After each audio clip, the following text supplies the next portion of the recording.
Let me start at the very beginning, even before I was born. One of my ancestors was King Yayati. He was cursed by the sage Shukracharya for having been unfaithful to his wife Devayani, who was Shukracharya's daughter. The curse was that Yayati would grow old prematurely and thus be unable to enjoy the pleasures of his youth and potency. Later, Shukracharya relented and softened the blow. Yayati would be spared if one of his sons, Yadu or Puru, accepted the consequences of the curse.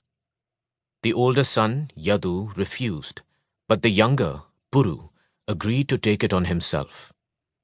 As a reward, Yayati chose Puru to succeed him as king in place of Yadu. The enraged Yayati enlarged upon the punishment to his elder son. "Neither you nor your descendants will ever occupy a throne," he prophesied in a fury. The unlucky Yadu left his home and settled down in Mathura, where his lineage flourished. Yadu's descendants were the Yadavs, of which I was one.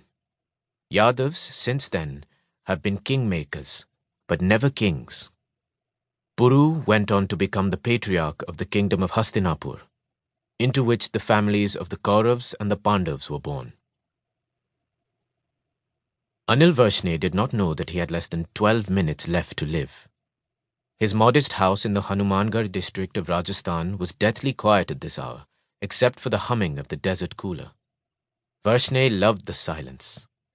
It allowed him to immerse himself entirely in the strange letterings and symbols that lay before him.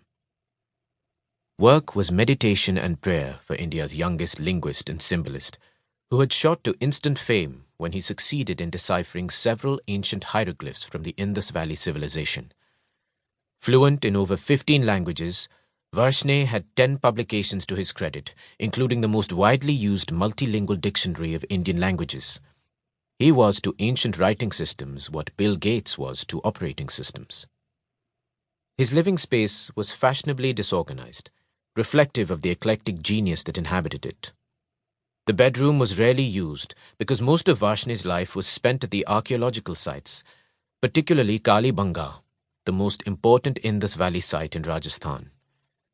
His living room had no furniture except for a desk and a patterned fabric couch that had seen better days. The bare floor was littered with stacks of books, bundles of research papers, as well as cardboard boxes filled with the objects of Varshney's study: seals, pottery fragments, scrolls, and parchments.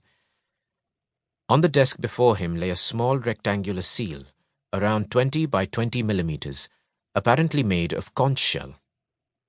The seal had a square peg in the back.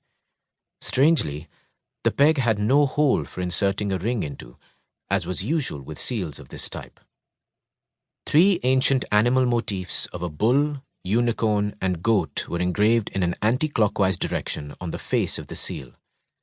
And it was this frozen tableau that seemed to be the focus of Varshney's attention. His desk was strewn with papers on which he had made sketches and scribbles.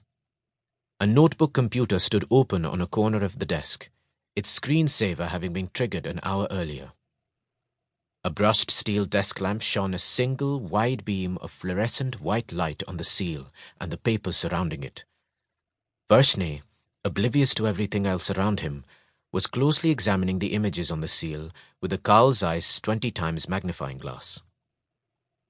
Varshney's outward appearance was that of a geek. Ill-fitting clothes, uncombed hair, and shirt pockets stuffed with a variety of rotring isograph pens. His face was blemished with mild eruptions of acne, and his personal hygiene left a lot to be desired. But grooming, bathing, and dressing were completely inconsequential in his world. Varshney had spent several years at various Indus Valley sites, including the recent one at Kali Banga, painstakingly creating a database of 8,000 semantic clusters from his lexicon of 30 Indian languages. For the first time since the excavations at Harappa in 1921, Varshney now seemed to have found a way to explain the strange hieroglyphs on over 5,000 seals discovered at such locations. Varshney was oblivious to his surroundings and did not observe the shaft of light falling on the floor that gradually widened as the main entrance door to his house was quietly opened, the lock having been expertly picked.